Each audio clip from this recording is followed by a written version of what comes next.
We are descended also from the Walsh family. John and Mary Walsh, Mary Farrell Walsh, were natives of Ireland. They left Ireland around the time of the Potato Famine. Shortly thereafter, probably. In the Potato Famine, millions of people died in Ireland, starved to death, because a blight hit the potatoes, and that's the only thing they had to eat. The English stole everything else. England at the time was occupying Ireland, claimed they owned it, but I think occupying is a more accurate term. But anyway, those who could left, came to the United States or Canada or Australia or various other places, just a means of survival. So John and Mary were young people at the time. They came to America. As far as I know, they were married in Ireland. I could find no record in America of their marriage. They came to a town in Illinois called Galena. For some reason, a lot of people from Ireland came to Galena and worked in the lead mines. I was there a few years ago. They have a pit with a glass over it and a light down there so that you can see what this was like. It's a 30 feet deep pit. And the miners worked under those conditions. There was no OSHA in those days, so it was pretty bad, but at least it was a way of making a living. So they lived there in Galena. Their first child was born in May of 1856. They had more children also born there: Patrick, James, Mary Elizabeth, Thomas. And then after they came to Nebraska, Grandpa and Ed were born. But in Galena, Grandpa was, as I say, a lead miner. Lived there for several years. That happens to be the town where Ulysses Grant lives. No doubt they knew him or knew of him, because it's not that big a town, and you can still tour his house. He worked in his dad's harness shop before he became a general. But anyway, for some reason in 1871, this was 9 years after the Homestead Act, they left Galena and came to Dixon County, Nebraska. I'm quite sure they came on the train because by then there were railroads. They came and staked a claim in Galena Township. There are enough people from that part of the world came to Dixon County that they named the township after the town where they had lived for so long. So after they got there in 1871, Grandpa was born in October of 1872, and his brother Edward born a while after that. They filed a homestead claim. I have the copies of his homestead papers. They had to build a house. That was one of the requirements. And I know in the description of the house, it specifies the dimensions, the number of doors and windows, and it ended up with, and is a good, comfortable house to live in. Somebody attested to that. The reason for that is people go to great lengths to comply with the letter of the law, but not the spirit. So after the Homestead Act was passed, some people started building dog houses on their claims. The law said you have to build a house. This is a house. So they modified it later on so that it had to be a livable house. So they lived there. They had logs cut to build a log house and stored, and were planning to build them in the spring. Well, it turned out to be a very severe winter that winter, so the logs had to wound up as firewood for them and for their neighbors. Of course, getting logs wasn't a problem. There were plenty of logs around. It was just the labor of cutting them. But they lived there for a number of years. Grandpa died in great-grandpa died in 1892. Grandma died great-grandma in 1900 in Omaha. She was in Omaha living with her daughter at the time she died. She's married in the cemetery at South Creek. I don't know too much about it, but I know there was a fire. There was a woman named Mrs. Hunt, had a claim and had money hidden in a feather bed, $40 to pay for her claim, and a fire broke out. Not in a building, but it was, I think it was a brush fire more or less. Anyway, she walked through the fire to get into the house and get the money, but wearing a long skirt, those hoop skirts that they wore in those days, her clothes caught fire and she was burned to death. And I've never found anything in writing or any account in a paper that about her, so I don't know anything about her. I would like to go someday to the Homestead National Monument in Beatrice, Nebraska, and see if they have anything on her. They might. But anyway, they lived there, and the children grew up, and one son, James, was a little bit infamous. He got arrested. The people came from Deadwood to arrest him, and they did. They arrested him. But it turned out it was without cause. He was arrested for stealing a horse. And the horse that he stole was actually his. He was working in a ranch back in the Black Hills of South Dakota in 1885, before South Dakota was a state. When he got through, the foreman gave him a pony. He took the pony to Buffalo Gap and sold it. Well, somebody saw the horse with the brand on it from the cattle company and decided he had stolen it. So they came all the way to Dixon County to arrest him, and they did. But it turns out the charges were false, so he was never tried for it or anything, since it was his own horse. The others grew up. The oldest one, Jack, married a woman named Winifred Kerwin. They had a big family. Grandpa married Anna Tracy, and they had a good-sized family. None of the others had any offspring. Patty, who worked on the Panama Canal project, he was a railroad conductor, and he worked in Panama on the canal project. He married a widow with 2 daughters, but he had no children of his own. And he's buried in South Creek also. He died in New Orleans, but the body was shipped to South Creek for burial. Mary Elizabeth married a widower, Bill LaPage, who had been married to Grandma's sister. She died, Grandma's sister died, and then Mary Elizabeth married him. And they lived in Omaha, and that's where great-grandma died. Grandpa, of course, had a family. His brother Ed had no family. His brother Tom had no family. James had no family. So there's just 2 of them who had offspring. That was Jack and Grandpa Robert. And there's some of Jack's family is still around. And of course, much of Robert's family is still around. That's all of us.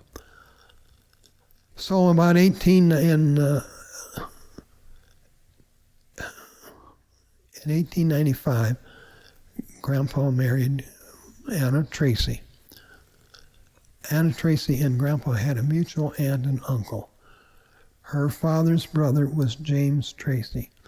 Grandpa's father's sister was Margaret Walsh. They got married. So they had a mutual aunt and uncle. And their farm was next to great-grandpa's. So that's how they got acquainted. And then they got married in 1895. They had several children. Katherine, who only lived to be 8 years old, died of spinal meningitis. And then there was Aunt Gertrude and Aunt Margaret, Aunt Mary. William, who was born in 1904, he was the 3rd child. And his family now lives in Kentucky, and we hear from them regularly. And then my mother was the youngest of the Lucille. She was the youngest of the family, born in 1914.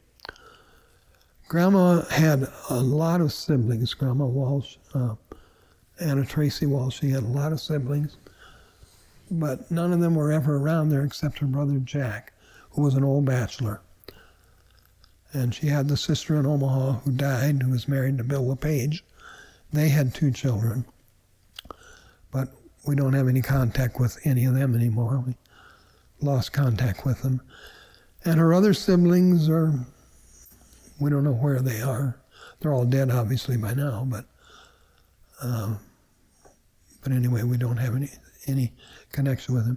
Now, there was also she had an Uncle John Tracy, who had a family in Ireland, and many of them came to Nebraska.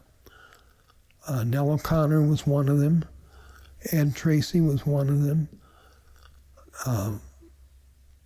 And they lived in Dixon County. Nell O'Connor married a man named Conrad. No, Nell didn't. Nell Tracy married a man named O'Connor, and her daughter married a man named Conrad. And there's some Conrads in Ponca, and some of them are related to us. Don't really know anything about any of them. There was also a sister. She had an aunt, Margaret Tracy, who married a man named Tom Casey. And they had a big family, and so a lot of them still around Dixon County and all over South Sioux and Sioux City and everywhere else. And of course, they're distant relatives of us. So they got married, Grandpa and Grandma, in 1895 and lived on the farm Great-Grandpa had homesteaded. Well, eventually they lost that, and then they moved to a rented farm owned by McQuillans. And I don't know what happened in 1926. They had to leave there for some reason. I don't know why. They came to Dakota County. Grandpa rented a farm east of Goodwin a ways. It was pretty hilly. Wasn't a very productive farm. And it was pretty remote. Grandma was not pleased at all. But anyway, they moved there. And they lived there for quite a while. And that's where the Walshes got acquainted with the Hoghs, because they were only a short distance from each other. So Fred married Mary Hogh, and my dad, Chris, married Lucille Hogh. And Margaret married Marvin Merchant. Bill went into the Navy in 1927 and stayed there for a number of years. Then after he got out of the Navy, he moved to Kentucky because he had married a girl from Kentucky, and they lived there, and his family is still there in Lexington and Campbellsville and Greensburg. Lawrence lives in Greensburg, and Pat lives in Greensburg. But when the Walshes came to Goodwin and the Hoghs were living at Goodwin, it was somewhat of a thriving town. Didn't have a lot of people, but it had a general store and a post office and a railroad station. So if you wanted to go to Sioux City, you could go down there and get on the train. To go by horse and buggy was quite a project. The roads weren't much good, and the horses weren't very fast. But you could take the train into Sioux City, which they periodically did. So they got acquainted, and they got married, and then lived on our farm. And of course, Uncle Fred and Aunt Mary had 3 children. Gertrude, Shirley, born in our house, and Doug was born on the farm north of Willis. And then Louise and I were born in Ponca in what was called the Halstead Memorial Hospital. It was a house that belonged to a man named Halstead, converted into a hospital. By the time Donnie was born, they'd had a fire in the hospital, and they weren't using it anymore not as a hospital, still as a doctor's office. So he was born in a house up there in Ponca, and we were all born up there. Goodwin had a colorful history. In 1925, there was a bank robbery. A couple of men drove in a car, went into the bank and put the teller in the vault, and he was afraid he'd suffocate because there were no windows in the vault. The only thing is they hadn't locked the door. But they escaped with a quantity of money. They hid the money in the cemetery, St. John's, north of Jackson, and were caught shortly after and went to jail. One of them was a local man.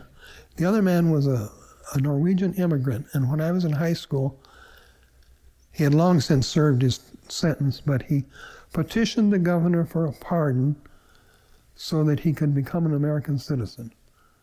I'm a little surprised he wasn't deported after committing a crime like that. Goodwin had a saloon in it back in the day before Prohibition. There was a killing in the saloon, a fight, and one man shot another one and he died. And tradition is that the man who died said not to prosecute the man who shot him, that he had it coming, which I don't know if that's true or not, but anyway, that's the story. And then in the general store was the fourth-class post office. And of course you could get mail every day. The mail came on the train. So all the local men would go to the store in Goodwin and try to solve the world's problems. There was a blacksmith shop. The blacksmith shop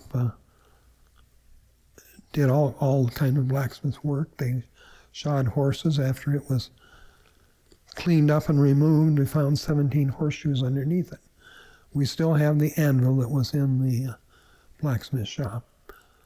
He also became a dealer for International, sold such things as some machinery, separators.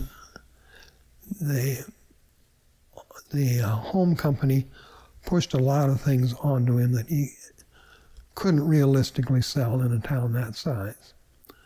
I don't remember how many, but I know one spring they sent him quite a large quantity of separators.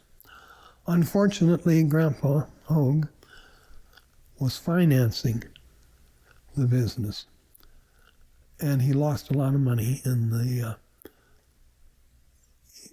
process. I don't think it was fraud. It was just that things went sour, and anyway, the owner couldn't pay. So Grandpa wound up owning the blacksmith shop. For what little bit it was worth, wasn't worth much. Blacksmith shop and the house that the blacksmith lived in. That house caught fire in the middle of the day one time, and there were a lot of people in town at the store, and so everybody went down there and helped carry things out. They carried all the contents out of it. Hollingers lived in it at the time, and they used to talk about Frank Hollinger picking up a case of eggs and throwing it out in the yard. The eggs didn't burn, obviously, but they sure weren't worth much after they were thrown into the yard. And there was a school in Goodwin. My aunts and uncles went to school there. My mother went to school there. Louise and I and Donnie all went to school there. It was a one-room school, all 8 grades in one room, although most of the time there were not 8 grades. There'd be some grades would have nobody in them. Gertrude went to school there for, I think, 2 years back in the late 30s, because where they lived was quite a ways from the current school, and it was a lot easier for her to get to school. So she stayed at our house and went to school for either 1 or 2 years, which was before my time, so I don't remember it.